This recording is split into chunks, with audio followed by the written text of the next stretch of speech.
আজ পবিত্র হজ। লাব্বাইক আল্লাহুম্মা লাব্বাইক ধ্বনিতে মুখরিত পবিত্র আরাফার পাহাড় ঘেরা ময়দান। আরাফাতের ময়দানে অবস্থিত মসজিদে নামিরা থেকে হজের খুতবা প্রদান করেন মসজিদুল হারামের প্রবীণ ইমাম শায়খ সালেহ বিন আব্দুল্লাহ হুমায়দ। এ সময় তিনি বলেন, মুসলমানদের পরস্পরের মধ্যে ঐক্য ও সংহতি বজায় রাখা উচিত।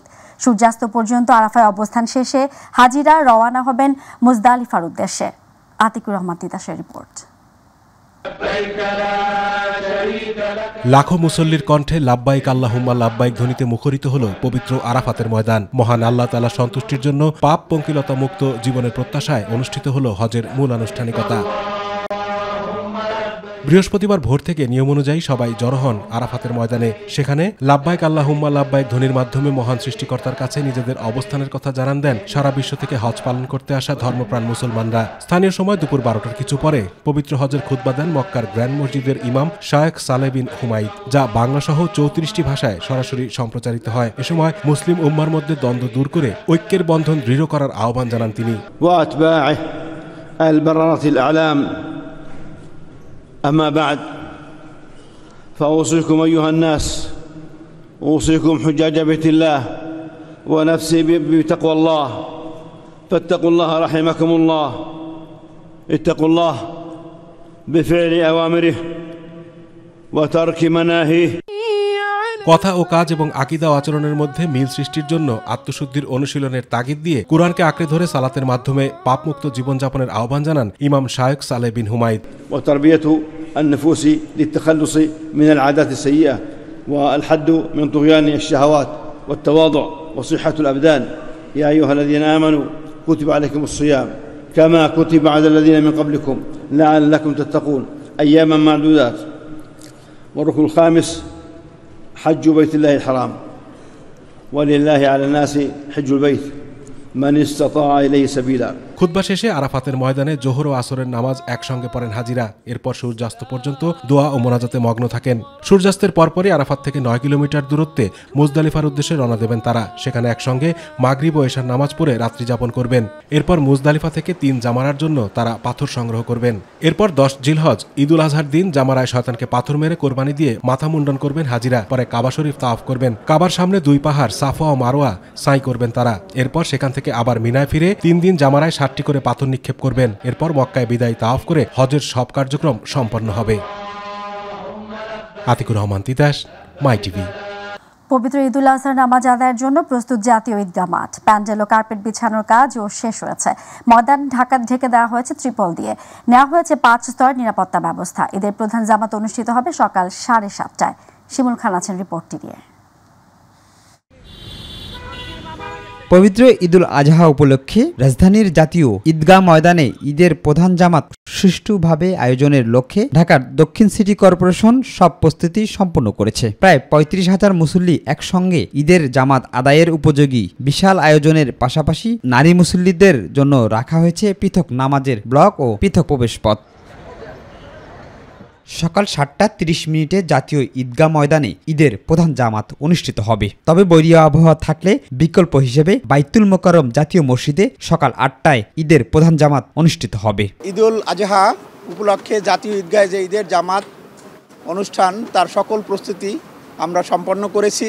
আবহাওয়া যে কোনো সময় খারাপ হতে পারে, সেই পরিস্থিতি মাথায় রেখেই আমরা প্রস্তুতি সম্পন্ন করেছি। ঈদ জামাতে অংশ নেবেন প্রধান উপদেষ্টা, মন্ত্রী পরিষদের সদস্যবৃন্দ, কূটনীতিক, বিশিষ্টজন সহ বিভিন্ন শ্রেণী পেশার মানুষ। মুসল্লিদের নিরাপত্তা ও সুষ্ঠু ব্যবস্থাপনার জন্য বেশ কিছু পদক্ষেপ গ্রহণ করা হয়েছে। নিরাপত্তার জন্য আমাদের পুলিশ, র্যাব এবং অন্যান্য যে আইনশৃঙ্খলা রক্ষাকারী বাহিনী তারা সদা তৎপর রয়েছে। শিমুল খান, মাই টিভি, ঢাকা। পরিবারের সঙ্গে ঈদ করতে বাড়ির পথে হাজারো মানুষ। স্বস্তিদায়ক যাত্রার আশায় ভিড় করছেন কমলাপুর রেল স্টেশনে। প্রায় প্রতিটি ট্রেনেই উপচে পড়া ভিড় দেখা গেছে। এদিকে বাস টার্মিনালগুলোতেও বেড়েছে যাত্রীর চাপ। সকালে সায়দাবাদ বাস টার্মিনাল পরিদর্শন করে সড়ক উপদেষ্টা ফজলুল কবির খান বলেন, যেখানে যানজট হচ্ছে ব্যবস্থা নেওয়া হচ্ছে। জ্বালানি তেলের দাম কমানো হয়েছে, তাই ভাড়া বেশি নিলে ব্যবস্থা নেওয়া হবে বলে জানান তিনি। আবু সাইদ রিপোর্ট। দক্ষিণাঞ্চলগামী সায়দাবাদ বাস টার্মিনালের চিত্র এটি। এ যেন রক্তের সাথে রক্তের টান। ঈদের ছুটিতে ইটপাথরের নগরী ছেড়ে প্রকৃতি আর মাটির টানে আপনজনদের কাছে ছুটে চলা। আমরা শিকড়ের টানকে আমরা অস্বীকার করতে পারি না। সো যেহেতু গ্রামে বাবা মা আত্মীয় স্বজন সবাই আছে, সো এই খুশির দিনটা সবার সাথে কাটানোটাই মেইন উদ্দেশ্য।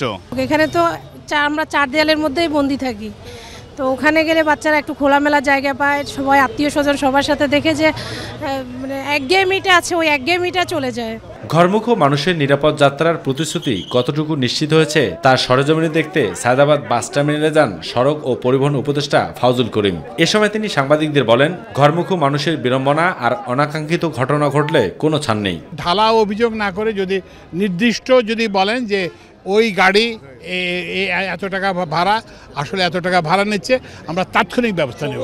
এখন তো করার কোনো কারণ নেই, কারণ আমরা তো জ্বালানি তেলের দাম কমাই দিচ্ছি, ওনারা তো এমনিতেই একটা সুবিধা পাচ্ছেন, তো সুতরাং এখন তো বাড়তি ভাড়া দাবি করার কোনো কারণ নাই। অপরদিকে আপনিরে ফিরতে এভাবেই ট্রেনে চড়ে ছুটছে মানুষজন। উদ্দেশ্য একটাই, আপনজনদের সাথে প্রিয় মুহূর্তটুকু কাটানো।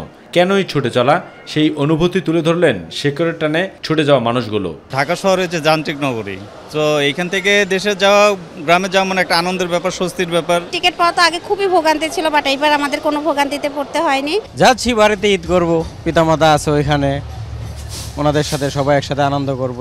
ঈদের এত লম্বা ছুটিতে ঢাকায় থেকে কি করতাম, তো এই জন্য গ্রামে যাচ্ছি নিজের দাদির সাথে ঈদ কাটাতে। পাশাপাশি ঈদুল আজহা শেষে ঘরমুখ মানুষের যাত্রা কতটুকু নির্বিঘ্ন হচ্ছে তা দেখতে কমলাপুর রেল স্টেশনও পরিদর্শন করেন সড়ক ও পরিবহন উপদেষ্টা। আমরা আবার নির্দেশ দিয়ে যাচ্ছি যে ছাদের উপরে যাত্রী উঠবে না এবং ওই যে জানলা দিয়ে কোনো লোক ঢুকবে না, সবাই ওই ইয়েতে ঢুকবে, এটা এনশিওর করতে হবে।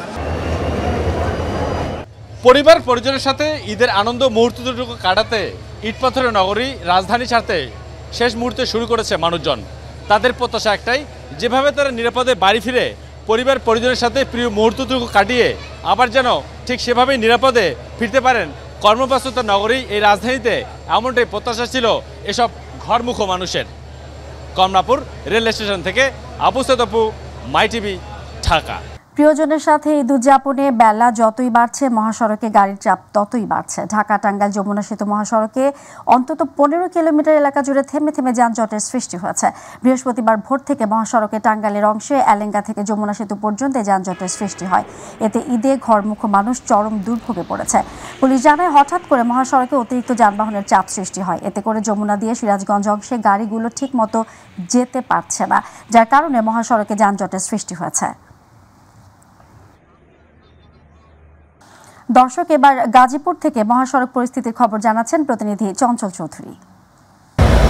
ধন্যবাদ আপনাকে। আপনি জানেন যে কালকের পরেই কিন্তু পবিত্র ঈদুল আজহা, মানুষ শেষ মুহূর্তে বাড়িতে ফিরছে। এই মুহূর্তে আমি গাজীপুরের চান্দনা চৌরাস্তায় অবস্থান করছি। এখানকার ঢাকা ময়মনসিংহ মহাসড়কের যে সার্বিক পরিস্থিতি তা যদি বলতে চাই তাহলে মহাসড়কে কিন্তু গাড়ির চাপ রয়েছে। বিশেষ করে ঢাকা ময়মনসিংহ মহাসড়কে গাড়ির চাপ কিন্তু সময় গড়ার সাথে সাথে কিন্তু বাড়ছে। বিশেষ করে সকালে গাড়ির চাপ কিছুটা কম থাকলেও কিন্তু সময়ের সাথে সাথে সেই চাপ কিন্তু অনেকটাই বেড়েছে।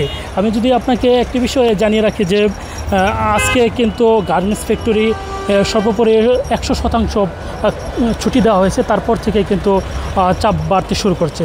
বিকেলবেলা কিন্তু পর্যাপ্ত পরিমাণে গাড়ির যানজট ছিল, সেই যানজট কিন্তু আকার ধীরে ধীরে বৃদ্ধি পাচ্ছে। আমরা একটি বিষয় যাত্রীদের কাছ থেকে অভিযোগ পেয়েছি, যেটি হচ্ছে যে বাড়তি ভাড়ার যে একটা অভিযোগ, সেটি কিন্তু থেকেই যাচ্ছে। 3 গুণ 4 গুণ বেশি ভাড়া দিয়ে তারা তাদের গন্তব্যে পৌঁছতে হচ্ছে এবং প্রয়োজনীয় তুলনায় কিন্তু যে যাত্রীবাহী যে বাস, সেটি কিন্তু খুব কম সংখ্যক পাওয়া গিয়েছে। যাত্রীরা এই অভিযোগটি বারবার করছিল। আপনাকে আরেকটি বিষয় জানিয়ে রাখি, আইনশৃঙ্খলা বাহিনী তারা কিন্তু নিশ্চিত নিরাপত্তার মাধ্যমে এই ঈদের যাত্রা নির্বিঘ্ন করার জন্য কিন্তু কাজ করে যাচ্ছে। তো গাজীপুর চান্দনা চৌরাস্তা থেকে এখনও পর্যন্ত বলা যায় যে গাড়ির জটলা থাকলেও কিন্তু গাড়ি থেমে থাকেনি, গাড়ি চলছে ধীরে ধীরে। এই ছিল গাজীপুর থেকে আমার কাছে ঈদ যাত্রার সর্বশেষ খবর। চঞ্চল চৌধুরী, আপনাকে ধন্যবাদ। গাজীপুরে ঢাকা টাঙ্গাইল মহাসড়কে যানবাহনের চাপ বাড়ায় থেমে থেমে যানবাহন চলছে। বৃহস্পতিবার গাজীপুরের অবশিষ্ট 50 পোশাক কারখানায় ছুটি হওয়ার পর বিকেলে যানবাহনের চাপ বেড়েছে। ঈদযাত্রা নির্বিঘ্ন করতে পুলিশের পক্ষ থেকে 3 স্তর বিশিষ্ট নিরাপত্তা ব্যবস্থা নেওয়া হয়েছে। মহাসড়কে কাজ করছেন কয়েক হাজার পুলিশ সদস্য, রয়েছেন সেনাবাহিনী ও বিজিবি সদস্যরাও। এখান থেকে যাত্রীরা দীর্ঘ সময় গাড়ির জন্য অপেক্ষা করে পর্যাপ্ত যানবাহন না পেয়ে খোলা ট্রাক, বাসের ছাদ, পিকআপ বা অন্য ছোট যানবাহনে করেই ঈদে বাড়ি যাচ্ছেন।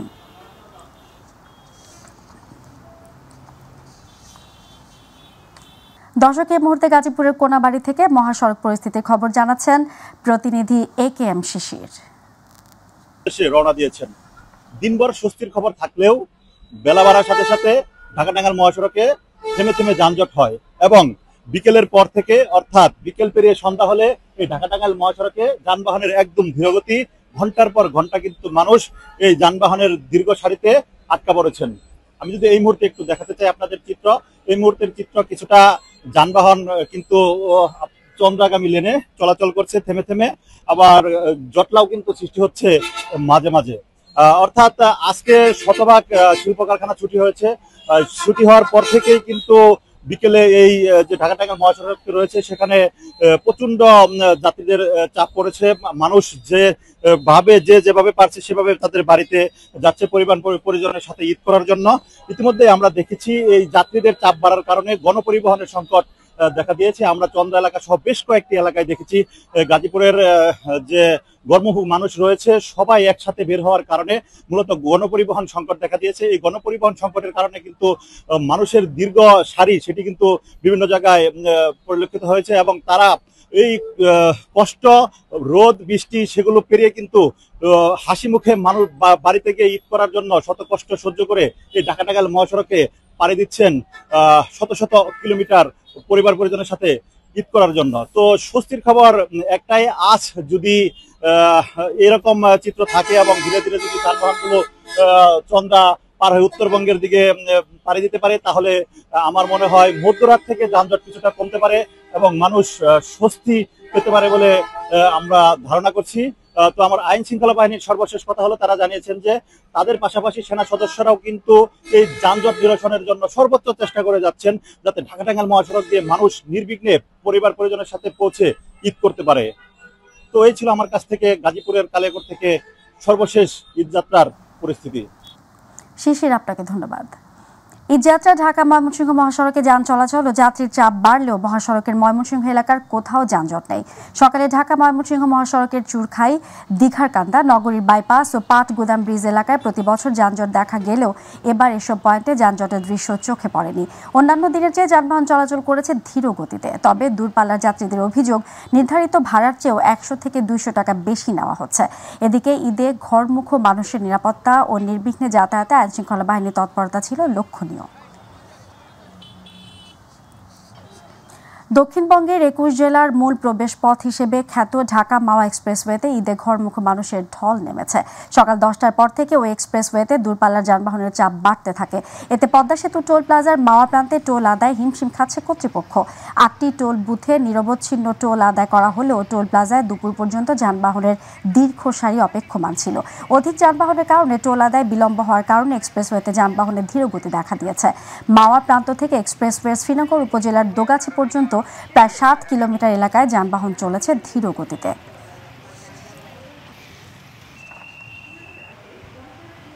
শেষ মুহূর্তে জমে উঠেছে রাজধানীর পশুর হাট। বিক্রিতে ব্যস্ত খামারিরা, তবে দাম নিয়ে মত পার্থক্য আছে ক্রেতা বিক্রেতাদের মাঝে। ক্রেতারা বলছেন শেষ সময়েও দাম ছাড়ছেন না খামারিরা, তবে খরচ অনুযায়ী মূল্য না পাওয়ার কথা জানান বিক্রেতারা। এস এম আরিফ আছেন রিপোর্টটি নিয়ে। রাজধানীর পশুর হাটে শেষ মুহূর্তে জমে উঠেছে বেচাকেনা। বৃহস্পতিবার সকালে ক্রেতা কিছুটা কম থাকলেও বেলা বাড়ার সাথে সাথে সরগরম হয়ে ওঠে পশুর হাট। তবে শেষ মুহূর্তে দাম কিছুটা বেশি বলে জানান ক্রেতারা। অনেক বাজারে অনেক দাম ছাড়তেছে না, কারণ রাতে এত গরু বিক্রি হয়েছে, হয়তো আজকে দিনে আরো কাস্টমার আসবে, এই জন্য ব্যাপারে গরু ধরে রাখছে, দেখি কি হয়। বিক্রেতারা বলছেন উল্টো কথা। প্রতিপালন ও পরিচর্যা ব্যয়ের সাথে সামঞ্জস্য রেখেই দাম নির্ধারণ করার কথা জানান তারা। গেলবার মার্কেটে খুব ভালো ছিল, কিন্তু সেই তুলনামূলক এবার খুবই ডাউন বাজারটা আমাদের। আমরা যে আশা করছিলাম সেটা আমাদের আর এবার সফলতা আসতেছে না। 1,80,000 টাকা দিয়ে ক্রয় করছি, বিক্রি করছি 1,80,000, যাতে যাওয়া আসে আমার 10,000 টাকা লস হয়েছে। এই সমস্ত গরু খাওয়াইতে অনেক অনেক দাম, বুঝছেন, হিসাবে তুললে লাভ হচ্ছে না। আবার কেউ কেউ সাধ্যমতো পশু কিনতে পারায় সন্তুষ্টির কথা জানান। গতবার থেকে কম বলবো না, মানে বেশি, কিন্তু এতটা বেশি না যে একের সাধ্যের বাইরে। এবারে কলোনি বাজার হাটে দাম দেখলাম মানে ক্রেতাদের ক্ষমতার ভিতরে আছে। দেশের বিভিন্ন প্রান্ত থেকে এখনো হাটে আসছে কোরবানির পশু। গতবারের থেকে আমার মনে হলো যে দাম একটু কম। আগে হলো দুর্নীতির টাকা ভরা ছিল পকেটে, এখন তো দুর্নীতির টাকা নাই, এখন এই জন্য বড় গরু কিনতে পারতেছে না। দেখো সৎ পয়সা আছে, তারা অনেকে বড় গরু কিনবে। রাজধানী আইন শৃঙ্খলা পরিস্থিতি মাশাআল্লাহ খুবই ভালো থাকবে, যেহেতু আমাদের আপনারা সবাই ছুটি চলে গেলেও আমাদের ইউনিফর্ম বাহিনী কিন্তু থেকে যেতেছে, এই জন্য কোনো অসুবিধা হবে না। SM আরিফ, মাই টিভি, ঢাকা। দর্শক, দিনাজপুরের পার্বতীপুর থেকে গরুর হাটের খবর জানাচ্ছেন আব্দুল্লাল মামুন। জি, আপনাকে ধন্যবাদ। এই মুহূর্তে আছি দিনাজপুরের পার্বতীপুর উপজেলা হাবড়া হাটে। আপনি জানেন যে আর মাত্র একদিন পরে কিন্তু অনুষ্ঠিত হতে যাচ্ছে মুসলিম উম্মার সব থেকে বড় যে ধর্মীয় উৎসব ঈদুল আজহা। এই উপলক্ষে কিন্তু শেষ মুহূর্তে বেশ জমে উঠেছে কোরবানি পশুর যে হাট রয়েছে সেগুলো। এবারে পার্বতীপুর উপজেলায় মোট 12টি হাটে কিন্তু কোরবানির যে পশু রয়েছে সেগুলো কিন্তু কেনাবেচা চলছে এবং এর মধ্যে 9টি অস্থায়ী এবং 9টি অস্থায়ী এবং 3টি কিন্তু স্থায়ী হাট রয়েছে বলে জেলা প্রাণী সম্পদ অফিস সূত্রে বলা হয়েছে। এবং আপনাকে জানিয়ে রাখতে চাই যে এবারে পার্বতীপুরে যে সকল আপনার কোরবানির পশু হাট রয়েছে সেইগুলোতে কিন্তু আগত ক্রেতা বিক্রেতা যারা রয়েছেন তাদের নিরাপত্তার সাথে কিন্তু একাধিক নিরাপত্তার ব্যবস্থা জোরদার করা হয়েছে বলে জানিয়েছেন পার্বতীপুর মডেল থানার ওসি আব্দুল্লাহ আল মামুন। তো এই ছিল পার্বতীপুর থেকে সর্বশেষ। আল মামুন, আপনাকে ধন্যবাদ। দর্শক, কুমিল্লা থেকে গরুর হাটের পরিস্থিতি জানাচ্ছেন প্রতিনিধি আবু মুসা। ধন্যবাদ আপনাকে। আসলে আর মাত্র একদিন পর কিন্তু পবিত্র ঈদুল আজহাকে কেন্দ্র করে কিন্তু শেষ মুহূর্তে এসে আমরা দেখছি কুমিল্লার যে পশুর হাটগুলো সেটি কিন্তু জমজমাট পরিস্থিতি বিরাজ করছে। আমরা এই মুহূর্তে আছি কুমিল্লা শহরতলির চাঁদপুর যে পশুর হাট, চাঁদপুর পশুর হাটে কিন্তু আমরা দেখতে পাচ্ছি এখানে ক্রেতা বিক্রেতার বেশ ভিড় লক্ষ্য করা যাচ্ছে। এখানে কিন্তু আমরা দেখছি ক্রেতারাও আসছেন এবং বিক্রেতাও কিন্তু তারা শেষ মুহূর্তে এসে পশু ধরে না রেখে ছেড়ে দিচ্ছেন। ক্রেতারা আমাদেরকে যেটি জানিয়েছেন, কয়েকদিনের বাজারের তুলনায় আজ কিন্তু পশুর বাজারে কিন্তু দাম কিছুটা কম রয়েছে। পাশাপাশি এখানে বিক্রেতারাও বলছেন এখানে ছোট এবং মাঝারি মানের যে সমস্ত পশুগুলো বা গরুগুলো রয়েছেন সেগুলোর কিন্তু বেশ চাহিদা রয়েছে। বড় গরু তেমন একটি বিক্রি হচ্ছে না বলেই কিন্তু আমাদেরকে ব্যবসায়ীরা জানিয়েছেন। তো এখানে বাজারে নিরাপত্তা দেওয়ার জন্য কিন্তু আইনশৃঙ্খলা বাহিনী অর্থাৎ পুলিশের পক্ষ থেকে কিন্তু পর্যাপ্ত নিরাপত্তার ব্যবস্থা গ্রহণ করা হয়েছে। এছাড়া জাল টাকা শনাক্ত কিংবা পশু স্বাস্থ্য পরীক্ষায় কিন্তু প্রাণী সম্পদ কর্মকর্তা বা প্রাণী সম্পদ বিভাগের পক্ষ থেকে কিন্তু ব্যবস্থা গ্রহণ করা হয়েছে। এছাড়া কিন্তু হাটের যারা ইজারাদার রয়েছেন তারাও কিন্তু ক্রেতা এবং বিক্রেতারা যেন মধ্যরাত কিংবা গভীর রাত পর্যন্ত পশু কেনাবেচা করতে পারেন সেই কারণে কিন্তু তারাও নিরাপত্তা জোরদার গ্রহণ করেছেন। তো সব মিলিয়ে একটু জানিয়ে রাখি, কুমিল্লায় চলতি বছর 16টি উপজেলায় স্থায়ী অস্থায়ী মিলে কিন্তু 4 শতাধিক পশুর হাটে কোরবানির ঈদকে কেন্দ্র করে পশু কেনাবেচা হয়েছে। তো এই ছিল কুমিল্লা থেকে পশুর হাটের সর্বশেষ অবস্থা। আবু মুসা, আপনাকে ধন্যবাদ। ঈদুল আজহা ঘিরে ব্যস্ত ঝালকাঠি নলছিটির কামারপল্লীগুলো। চাপাতি, ছুরি, বটি সহ বিভিন্ন সরঞ্জাম বানাতে দিনরাত পরিশ্রম করছেন কারিগররা। তবে বেচা বিক্রি কিছুটা কম বলে ভালো নেই কামার শিল্পীরা। কয়লা সহ সরঞ্জামের দাম কিছুটা বেড়েছে বলছেন বিক্রেতারা। দর্শক, প্রতিনিধি রাশিদ খান মিঠুর তথ্যচিত্রে আরও জানাচ্ছেন শামস তাবরিজ উচ্ছ্বাস।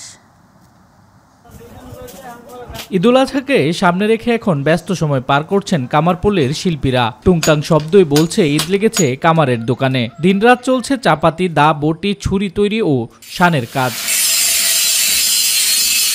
কয়লার দগদগে আগুনে লোহাকে পুড়িয়ে পিটিয়ে তৈরি করছে সব ধরনের ধারালো সামগ্রী। বংশ পরম্পরায় বহন করে চলা এই শিল্পের তৈরি। সারা বছর কাজ কম থাকলেও কোরবানির ঈদ আসলে কিছুটা ব্যস্ততা বাড়ে কামারদের। আমার বাবা ওই ব্যবসা করছে, আমিও এই ব্যবসা করি, কিন্তু তুলনামূলকভাবে প্রত্যেকবারে ঠিক নেই। এবার কাম অনেক খারাপ, অনেক কম। বর্তমানের যে অবস্থা তাতে সংসার টিয়া ব্যবসা বাণিজ্য করিয়া ধরিয়া রাখা ঐতিহ্য খুবই আমাদের কষ্টকর। সর্ব জিনিসের দাম বাড়ছে, মনে করেন কয়লার দাম বেড়ে গেছে, তারপর কর্মচারীকে বেতন বাড়ছে, আমাকে বেচা কিনা অনেক কমে গেছে। আমাদের চারপুরেই কাম চলে, কিন্তু এখন কাজকর্ম খুব কম, আমরা খুব অসুবিধার মধ্যে আছি। তবে স্থানীয় কারিগররা জানান গতবারের তুলনায় এবার কোরবানির ঈদে বেচা বিক্রি এবং কর্মের পরিধি কিছুটা কম। লোহার দাম একটু বেশি হয়, সকল সরঞ্জামের দাম একটু বেশি। সরকারি সহযোগিতা না পেলে এই পেশা টিকিয়ে রাখা কঠিন হবে বলছেন অনেকে। বিগত বছরের তুলনায় এবছর তাদের কর্মযোগ্য কিছুটা কম। তো এক্ষেত্রে সরকারি সহায়তার বিষয় হচ্ছে তারা যদি আমাদের কাছে আসে এবং আমরা সরকারের ঊর্ধ্বতন কর্তৃপক্ষ বরাবর আমরা তাদের যে আবেদন এবং নিবেদন এটি আমরা পৌঁছে দিতে পারি। সরকারের প্রণোদনা এবং কামারপল্লীর জীবনমান উন্নয়নে সহযোগিতার কথা জানিয়েছে উপজেলা প্রশাসন। লোহার তৈরি ছোট ছুরি বিক্রি হচ্ছে 100 থেকে 250 টাকায়, জবাইকৃত ছুরি মিলছে 500 থেকে 1000 টাকায় এবং বিভিন্ন সাইজের চাপাতি মিলছে 600 থেকে 2000 টাকা দরে। শামস তাবরিদ উচ্ছ্বাস, মাই টিভি নিউজ ডেস্ক। দেশে দীর্ঘদিন পর নতুন করে করোনায় এক ব্যক্তির মৃত্যুর খবর জানিয়েছে স্বাস্থ্য অধিদপ্তর। গত 24 ঘন্টার হিসাবে করোনায় আক্রান্ত হয়ে একজনের মৃত্যু হয়েছে এবং 3 জন নতুন করে করোনায় আক্রান্ত হয়েছেন। বৃহস্পতিবার স্বাস্থ্য অধিদপ্তর থেকে পাঠানো করোনা বিষয়ক নিয়মিত সংবাদ বিজ্ঞপ্তি থেকে এ তথ্য জানা যায়। সরকারি হিসাবে এখন পর্যন্ত দেশে মোট করোনা আক্রান্ত রোগীর সংখ্যা দাঁড়িয়েছে 20,51,739 জনে, আর মোট মৃত্যুর সংখ্যা দাঁড়িয়েছে 29,500 জনে। গত 24 ঘন্টায় পরীক্ষা করা হয় 21 জনের নমুনা। মহামারীর শুরু থেকে এ পর্যন্ত মোট শনাক্তের হার 13.05%, আর গত 24 ঘন্টায় শনাক্তের হার 14.29%। 2020 সালের 8 মার্চ দেশে প্রথম 3 জনের দেহে করোনা ভাইরাস শনাক্ত হয়। বিচারপতি অপসারণের ক্ষমতা সুপ্রিম জুডিশিয়াল কাউন্সিলের হাতে রেখে সংবিধানের 96 অনুচ্ছেদ পুনরুজ্জীবিত করে পূর্ণাঙ্গ রায় প্রকাশ করেছেন সুপ্রিম কোর্টের আপিল বিভাগ। সকালে সুপ্রিম কোর্টের ওয়েবসাইটে 50 পাতার এই রায় প্রকাশ করা হয়। এর আগে গত 20 অক্টোবর আওয়ামী লীগ সরকারের সময় সংবিধানের 16 সংশোধনীর মাধ্যমে বিচারপতি অপসারণের যে ক্ষমতা সংসদের হাতে ন্যস্ত করা হয়েছিল সেটি নিয়ে সংক্ষিপ্ত রায় প্রকাশ করেন আপিল বিভাগ। 94টি কারণ দেখে 2017 সালে 24 ডিসেম্বর শেখ হাসিনার নেতৃত্বাধীন সরকার আপিল বিভাগে 908 পৃষ্ঠার রিভিউ পিটিশন দাখিল করে। 2016 সালের মে মাসে সংবিধানের 16 সংশোধনী অবৈধ ও বাতিল ঘোষণা করে রায় দেন হাইকোর্ট। পরে হাইকোর্টের ওই রায়ের বিরুদ্ধে আপিল করে সরকার, তবে আপিল বিভাগ সেই আপিল খারিজ করে হাইকোর্টের রায় বহাল রাখেন।